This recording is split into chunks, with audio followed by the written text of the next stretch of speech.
How's it going, everyone? My day is ruined and my disappointment is immeasurable. I think that's the saying. Whatever it is, I uploaded a video yesterday talking about the Gears collection coming to PlayStation 5, and man, the news today has me incredibly depressed. I'm still excited for the collection, but let's get right into it. As noted by Detective Seeds over on Twitter, Gears of War Collection should be releasing early to mid-August. It is PlayStation 5 Pro Enhanced, but I have been told no multiplayer PvP, campaign focus only. Can you still play online co-op? Someone asked, and Detective Seeds responded, I asked that and was told, not sure yet. The store page, which is live on the back end of PlayStation Store, the store page for it that is on the back end of PS shows one player and does not show support for additional players, so it appears it is campaign focused and no multiplayer PvP. This is something that is incredibly disappointing to me. I understand why they are doing it. With PvP, they would split their audience if E-Day is coming out fairly shortly after. And there's rumblings that E-Day might get pushed up to 2025. More than likely, it'll be a 2026 game. So I don't know. I feel like people would still check out E-Day. It wouldn't be that big of a deal if you split your audience, because we would have, what, 4 to 6 months to play Gears of War Collection multiplayer, and then everybody would jump to E-Day, at least you would think. And the question still remains, is E-Day gonna be day one PlayStation 5? We still don't know that, so if it's a case of just no multiplayer to, you know, not split the audience, well, PlayStation players still might not get E-Day right away at launch. This is just incredibly depressing. And then on top of that, if there's no campaign co-op play, then this is just them being lazy. At the very least, we should get campaign cooperative play if we can't get PvP multiplayer. And I loved Gears of War from a campaign standpoint. I think a lot of people did, but Gears of War was one of those rare games that had a great campaign and then also had so much fun to be had with its multiplayer component. You know, that's just so incredibly disappointing, especially if it's the Gears collection with Gears 1, 2, and 3, campaign only, and you're gonna be pricing it at $60, which I believe they are gonna price it at $60. If this is the first time Gears is coming to PlayStation, it would be business malpractice to not price it at $60. I know some of you guys are gonna bug out. No, Gears coming to PS5 is a huge deal. You price that at $60 to make the most amount of money possible. I am not talking about it from the lens of, oh, what's in the they don't give a damn about what's in the consumer's best interest. They're trying to make as much money as humanly possible, and it would, again, just be business malpractice to release the Gears collection at something like $40 for all three of the games. If you think Forza is gonna come out on a 3-year delay, but the Gears collection, which I guess you could say, oh, it's a 10-year delay, but it's a re-release, so look at that as you will. It's gonna be $60, but the fact that it would be $60 and it wouldn't have multiplayer is insanity. And again, the precedent has been set. Last of Us Part 1 came out at $70 with no multiplayer. That was one game. And sure, it was upgraded quite a bit. That's great and all, but it was $70. I wouldn't even be that shocked if Gears HD Collection, or I keep saying HD Collection because that's like just ingrained into me when all those HD collections were coming out on the PS3, but if Gears Collection comes out, I wouldn't be surprised if it's $70.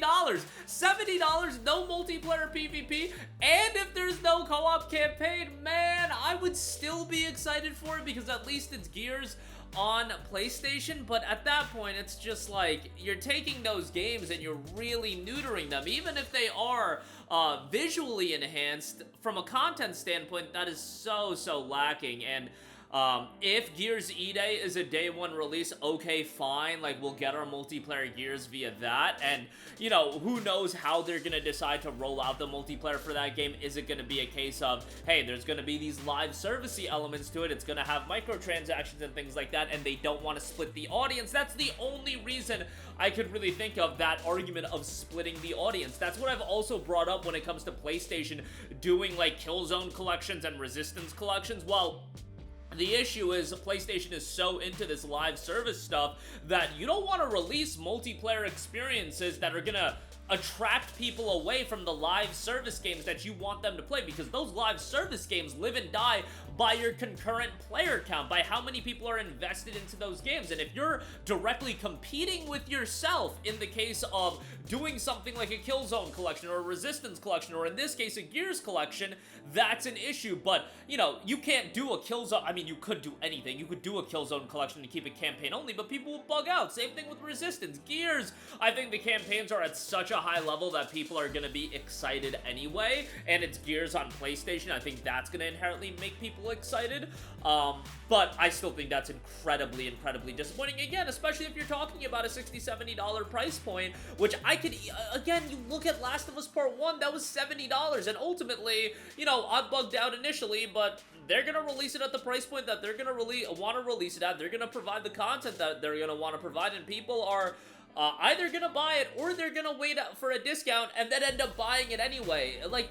these companies, if they have big enough IPs in their back pocket, they can really get away with a lot. They can get away with a lot unless you absolutely nuke that franchise, and nostalgia is a hell of a drug. While I am incredibly disappointed if this in fact turns out to be the case, because when we've been talking about the Gears collection, one of the big aspects I've been bringing up is cross-platform multiplayer, PvP, and imagine on PlayStation, Xbox, and PC. Now, ultimately, we might get that experience with E-Day, and for them, I totally can understand from their vantage point why E-Day is the priority, and if it has these live service elements into it, which multiplayer games just generally do these days, if they have microtransactions involved. Even though E-Day is going to be a $70 game, you can be a $70 game and still have live service elements. Look at Black Ops 6. The Call of Duty games are live service titles. They are still $70. E-Day is probably going to be the same. And, you know, I understand why you want to monetize your big IPs like that, but, man, I just feel like these games would do so much better if they had multiplayer. If they had multiplayer and PvP, you're talking about social media traction. You're talking about people sharing clips and just all that promotion that you're gonna get on the back end just for Gears coming back. And we all know that nostalgia has a shelf life. People would play it and they would be into it for a while, but then they would move on. I don't think the Gears collection would be this collection that people would spend a year of time into and just play it non-stop. I think they would ultimately move on to E-Day, and that's from my standpoint of if that's why they're not doing multiplayer, the element of competing with yourself. I don't think they would be really detracting. As long as E-Day is a good enough game, people will be playing E-Day. I don't think that, you know, I understand why they're doing it. Ultimately, I disagree with it, and obviously, I'm the consumer, so I'm gonna disagree with something that I do feel like is a huge negative for the consumer, but I can understand the argument, if nothing else. I just don't think it holds a lot of weight, but incredibly depressing to me, but that'll do it for me. Let me know all of your thoughts. Is this a deal breaker for you guys? The lack of multiplayer in Gears HD, I said HD collection, Gears collection, potentially, and to me, I think it's a huge blow. I still think it's going to do very well just because it's Gears on PlayStation, but man, that's incredibly disappointing, especially if we're talking no co-op campaign. Okay, don't do PvP, co-op campaign, horde mode, like, let's get those in it at least, but that'll do it for me. Let me know all of your thoughts in the comment section down below. Sound off there. Thank you for watching, and goodbye. Hey guys, we hope you enjoyed the video, and if you did, make sure to hit the subscribe button, and if you're already subscribed, do us a favor and hit the bell icon. This way you'll be notified whenever we post a new video. That's the best way to keep up with all of our uploads, and we usually try to upload 2 videos a day. And with the bell icon hit, you'll be notified whenever we do upload a video. As always, thanks for watching.